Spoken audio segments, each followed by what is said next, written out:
All right, we're gonna try this again. Try to go live. Last time,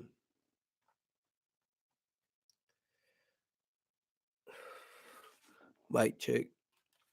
All right, so apparently I can't hear through my headphones, but whatever. I know it's recording. All right, so I just got done watching the Terrence Crawford versus Amir Khan fight, and it did not go the way I expected it to go. I mean, I expected Terrence Crawford to win, which he did. He stopped Amir Khan in the sixth round TKO. Um, what I did not expect was for it to stop with the shot that it was stopped with. Terrence Crawford stopped Amir Khan in the sixth round with a low blow and won by TKO. How exactly did that happen? Um, Amir Khan got hit with a shot, sixth round. He came rushing in with his punches. My bad, excuse me, kind of sick. He came rushing in with his punches like he normally does, trying to throw them flurries. Terrence Crawford leaned over to the left, tried to hit him with that left uppercut to the body, and went entirely too low, and he caught him down low. So Amir Khan was he was hurt. You could tell he was hurt. He was extremely hurt. He went over to his corner, kept looking at his corner. Ref was like, "You ready to go? You need some more time." The ref was trying to give him some 5 minutes to recover. In those 5 minutes, Amir Khan kept looking back at Virgil Hunter in his corner. Virgil kept asking, "Do you want me to stop the fight? Do you want me to stop the fight?" Amir Khan looked at him. He's like, "Yeah." So they waved the fight off. And that was the end of the fight. And fans disappointed. I would have been disappointed too. What I mean? You got a pay-per-view fight to get stopped by a low blow. But here's my thing with Amir Khan. Um, honestly, I was expecting this man to come into the fight throwing flurries on top of flurries of punches, super confident, a lot of heart, doing whatever he can to stop Terrence Crawford. But that whole game plan got thrown out the window from the first round.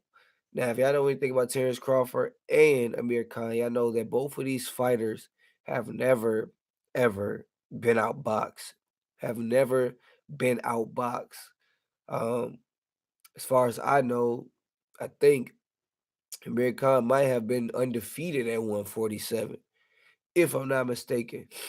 But in this fight, Amir Khan definitely got outboxed. Every round on the scorecards, he lost every round there was to lose. He lost the 10th round, and we didn't even get to the 10th round.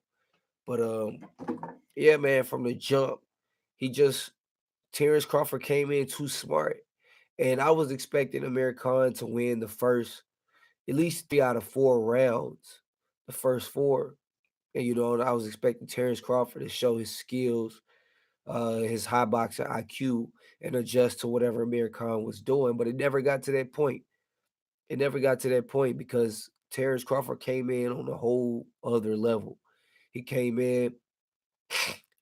Initially, he was taking his time, keeping the distance, not throwing too much, and just trying to figure out the distance of Amir Khan and the hand speed of Amir Khan, which I like that he was doing. Terrence Crawford didn't come in there crazy. He came in there with a game plan, and it worked. It worked.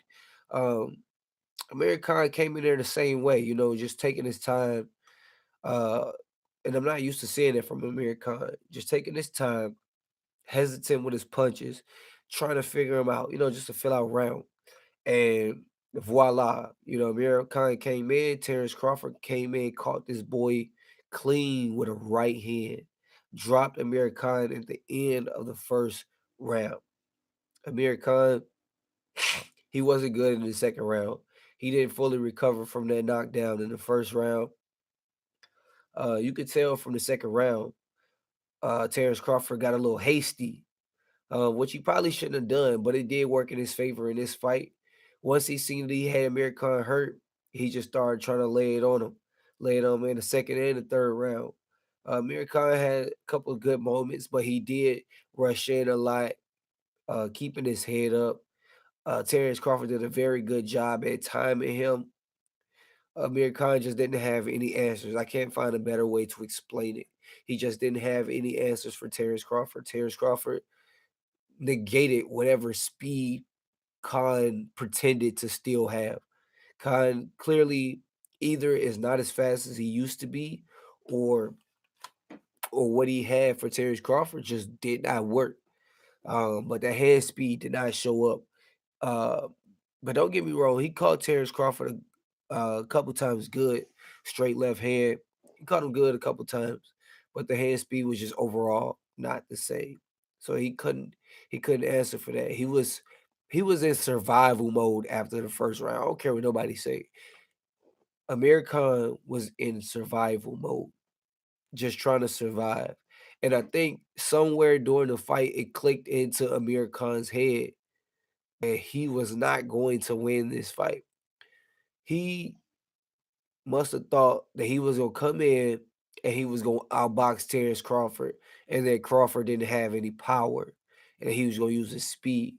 But you know what they say: to negate speed, you got to use that timing. And Terrence Crawford came in with that superb timing. And every time Amir Khan even looked like he wanted to exchange with Terrence Crawford would beat him to it and just start exchanging. Just trying to match speed for speed. And Amir Khan would go into defense survival mode and just go in defensive mode. And he didn't have any answers for Terrence Crawford's speed, his IQ, his timing. Um, he was thoroughly outboxed tonight. That's what I can say. Um, yeah, man, but I think halfway through the first half of the fight, somewhere in Amir Khan's head, it clicked on that he wasn't going to win the fight, and it registered to him that, yo, I'm getting $8 million for this fight. So I might as well go ahead and collect my $8 million, go home to my family, retire safe and sound without taking too much punishment in this fight. And that's exactly what happened. When Terrence Crawford caught him with that low blow on accident, it was ruled an accident low blow. That's why he got the TKO. But once he got hit with that, Amir Khan realized that this was his way out of the fight. He took full advantage of that low blow. He looked at his corner. His corner, Virgil Hunter, asked him, "Do you want me to stop it?" He was like, "Oh, yeah." At the end of the fight, when they interviewed Amir Khan, he was so adamant about saying, "Oh, you know me, I never quit a fight. I got a lot of heart, but I was in too much pain. I could feel it. My legs weren't there." Uh, just making up a whole bunch of excuses for why he couldn't continue to fight.